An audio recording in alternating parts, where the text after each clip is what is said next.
Hey you guys, it's Rachel here with Senza Tempo Cane Corso. Wanted to do a pup date for you guys. I've been really busy today, so I haven't been able to do one. But wanted to go ahead and do one. Come here a little bit. I know. Yeah. Hi there, pretty puppy. Mwah. Oop, their eyes are starting to open. I don't know if you can see that. Oh, cutie. Yeah, hey, cutie. Oh, baby. Lay down, Cashmere. Alright. So Cashmere has been doing really well. These puppies are almost 2 weeks old now. They'll be 2 weeks old, I guess. Gosh, I can't remember I think it was Friday that they were born. Friday or Saturday? I'll have to look. A Friday or a Saturday.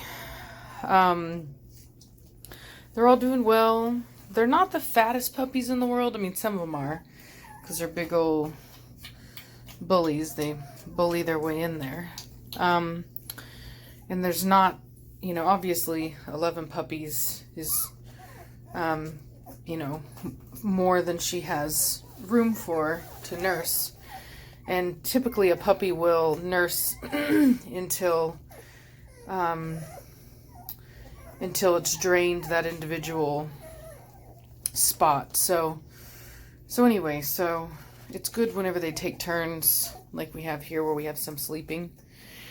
And some of them, if I notice that they're, that they're well fed, I'll actually move them off and let the other ones feed.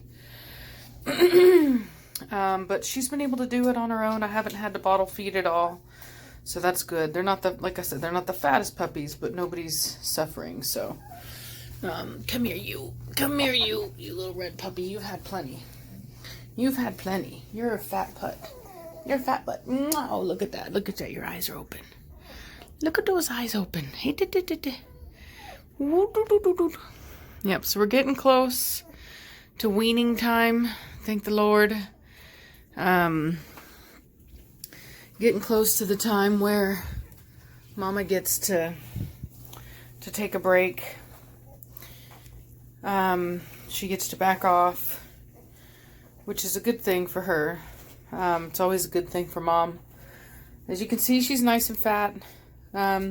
She's been getting her ice cream and eggs and cottage cheese, and she's just had all kinds of nutrition, and so she's not suffering at all in that way. I try to keep my females very well fed when they're nursing to prevent them from getting that really super skinny body where they lose condition and they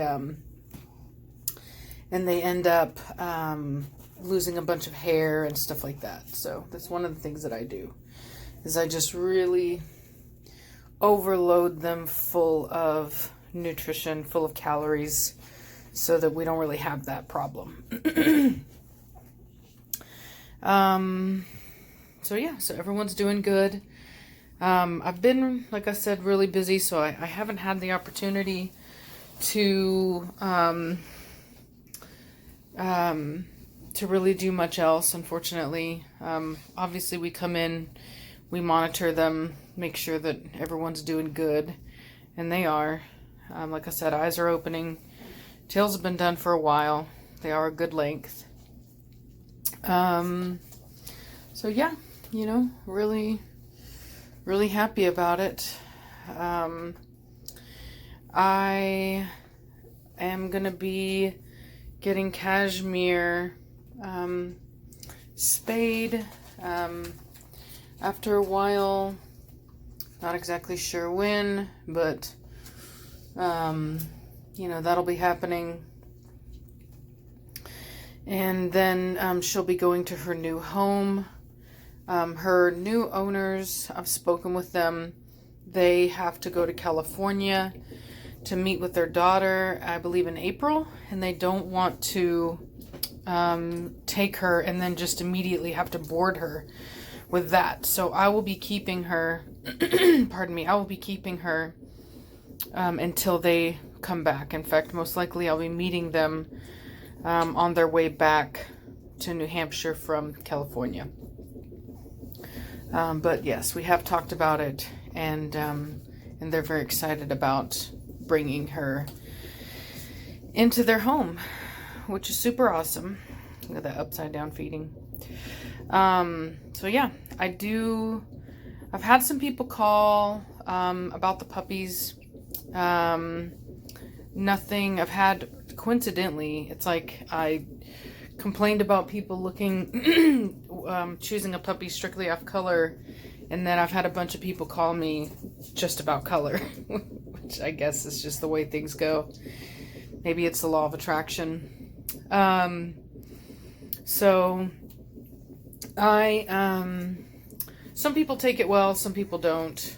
When I tell people that they might want to go to somebody that has less of a following, because those people are going to have available puppies that are already born on the ground for you to go take a look at and pick the puppy you want. It's not me being like a snarky person or arrogant. I'm simply trying to express to you that when you have deposits on a litter, you can't choose the puppy you want because there's people that pick before you. So the puppies are picked in the order of deposits received.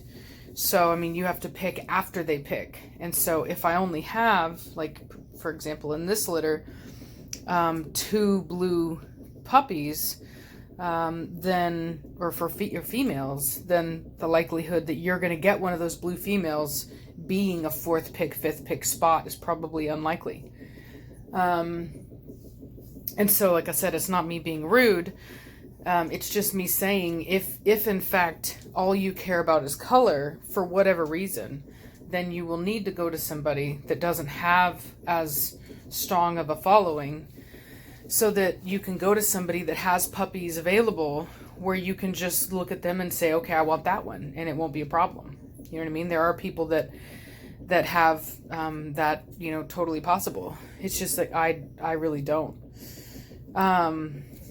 So anyway, so yeah, so some people take offense to it, it is what it is. Personally, I've had, I've had one person that was my very first litter that was dead set on a color, and he actually made me write his deposit based upon him getting the specific color he wanted. And I was okay doing it because of the fact that he wanted a brindle, and I knew that I would have a brindle because I had 3 brindles. He was 4th pick, and I knew what everybody wanted, and so I knew that I would have this one brindle male available. But he totally threw a tantrum about it whenever he came over and realized he couldn't pick the puppy he wanted. He came over, and I had already told him that I had deposits on the litter, but he came over and he tried to pick the biggest puppy out of the litter right off the bat. And it's like, no, you're 4th pick. There's 3 other people in front of you. You can't pick yet. You'll get to pick at 6 weeks, and you'll have to pick from what is left after 3rd pick. And he was so mad, he literally yelled at me in my own house. And I should have literally told him to leave, but he was a big dude. He's kind of scary looking. And I just was kind of like, whatever. He had what I saw to be well-trained dogs, even though they were slightly overweight. And I guess I figured that because I had it in my contract that you can't have the dogs overweight, that maybe he would actually, take me seriously on that and not have the dogs overweight. And so anyway, so he got his brindle dog. Worst buyer experience ever. I have a rule on my puppy group. You can't post the weight of your dog because people inevitably want to compete with each other, right? It's like they'll make their dog overweight just so that their dog, has a higher weight than the other puppy. And I don't want people to have their puppies overweight just because they're competing with one another. So I have a rule in my puppy group that you can post as many pictures of puppy you want, but you can't post the weight. Well, what does he do? He breaks my rule. It's a pinned rule, mind you. You can't miss it. Does it anyway. Shows a picture of the puppy when he was young. Shows a picture of when he was older. And the dog was extremely overweight. I'm talking like morbidly obese, okay? He was a 9-month-old puppy, 130 pounds. And I contact the guy and I'm like, look, you can't, first of all, you can't put your puppy's weight up there. Second of all, that dog is morbidly obese. And I said, you are literally risking that dog's life. You need to get the weight down. He cusses me out, tells me how the dog's not overweight at all, and then blocks me on everything, literally on everything. So and this was, I think I contacted him on Facebook actually. So he blocked me on everything but the phone. So I texted him, which I always think is funny whenever people do that, but then they don't block me on the phone. And I was like, look, you blocked me on everything. You are now in void of your contract. Do not come to me whenever this dog has hip dysplasia because you've broken him down. Don't come to me for a replacement because it doesn't work that way. And cussed me out, blocked me on the phone. And so what I have found is some people have had some backlash of people that are very like, well, if I'm paying this much money, I deserve to get the color that I want, blah, blah, blah.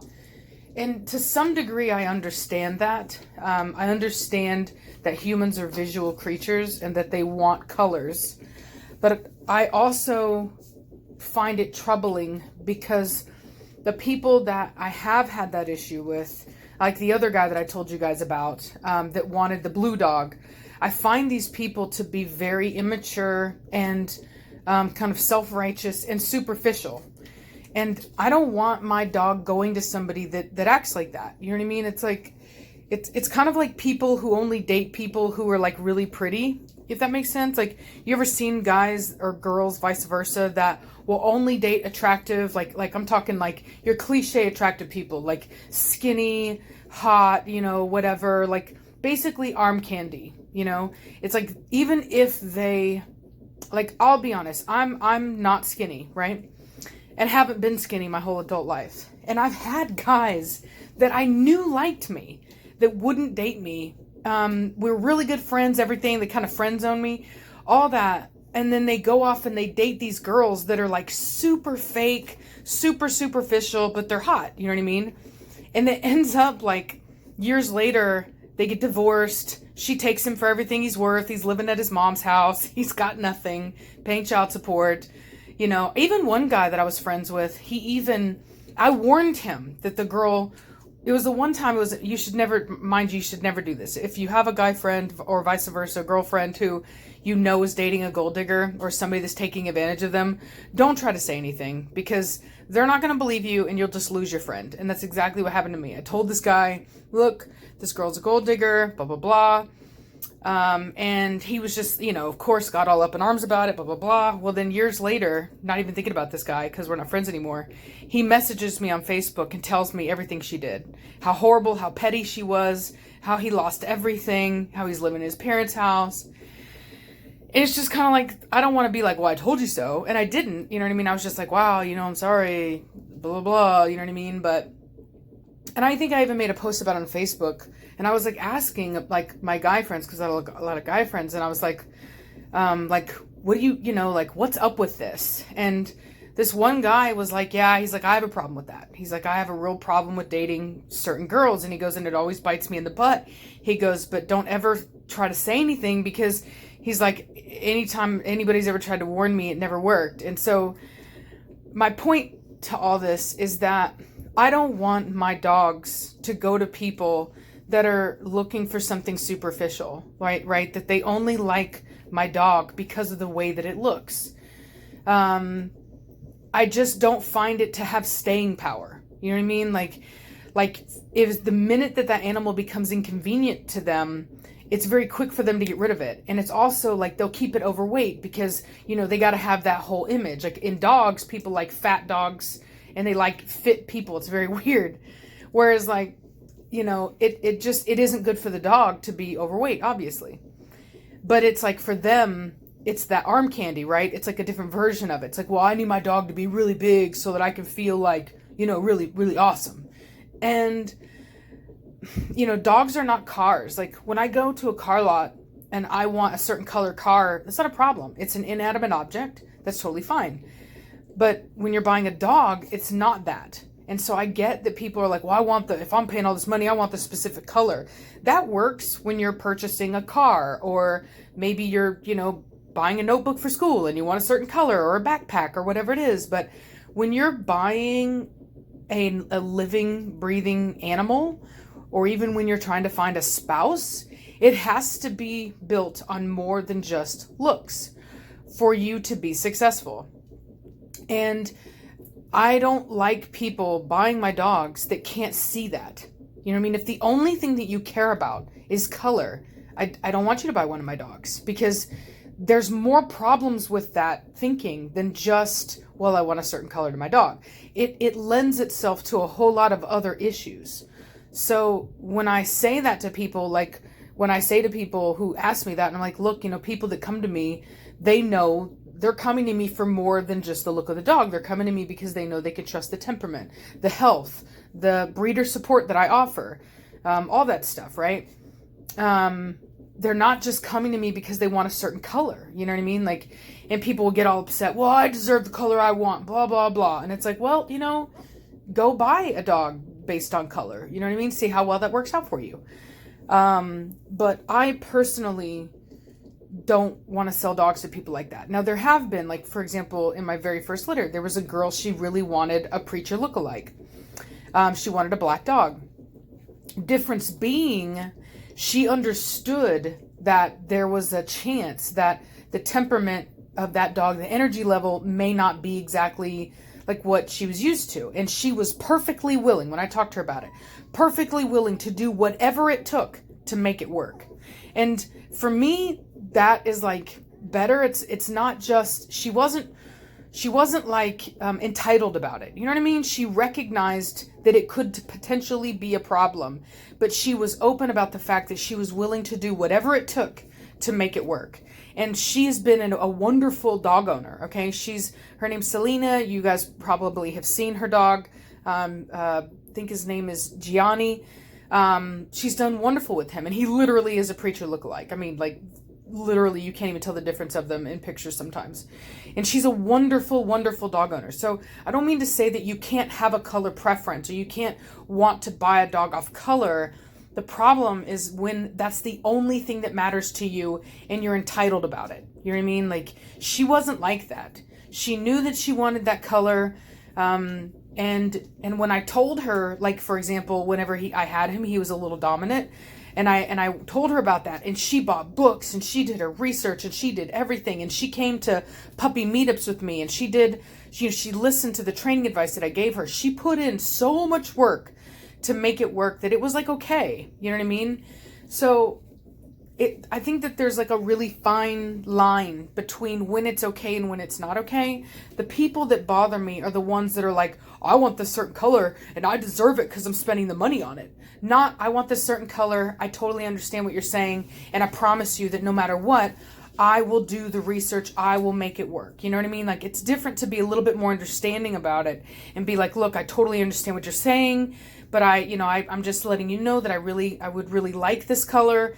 It's just different. There's a different approach, I guess is what I'm saying. I don't think there's anything wrong with wanting a certain color, so long as you're not this self-entitled douchebag about it, And it's like, well, I only want it if it's this certain color and blah, blah, blah. Like, the thing about it is that Selena knew that she may not get a black puppy. I only had one black male, okay? Only one black male.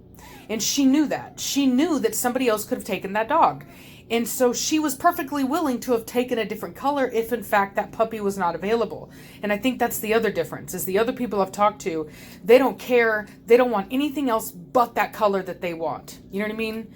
So, anyway, enough about that. But I just wanted to kind of like elaborate a little bit more on it, because I do feel that there are people that are just like, I think there's really two schools of thought on it. And I really wanted to kind of elaborate on why I feel that way, what my experiences have been so far as a breeder on that, and how superficial I think it is. You know what I mean? Reese and I were talking about it, and I almost see it as like a weird form of like, I don't want to say racism because it's obviously not like they don't hate the other colors. There's not like a hatred or thinking that the other colors are like lower than the other colors, but I just think that there's a problem with it. You know what I mean? Like they're not cars, they're not objects. You know what I mean? And I think that's why it bothers me so much. These are living creatures, living beings. You should care more than about what coat color they have. Okay? And I find it troubling that people will only buy an animal based off the coloring like that. I think that there's a bad problem in the brain with people like that, where it's the only thing they care about. They're dead set on that. They're not willing to go with anything else. I think that you're thinking of the animal more as an object. And I think that your thinking of it as an object will affect the way that you treat it. Because you're not thinking of it as a sentient being. You're thinking of it as an accessory to your life. And that to me is troublesome. And I don't want my dogs. I have plenty of people who want my dogs. I don't need to sell them to somebody that wants an object or a statement item that they can walk around and feel cool with. You know what I mean? I'd much rather have somebody that wants my dogs based off of everything else that they have to offer and not just the cool factor, if that makes sense. So, anyway, I hope that you guys are having a good night. And, yeah, and I'll talk to y'all later. Bye!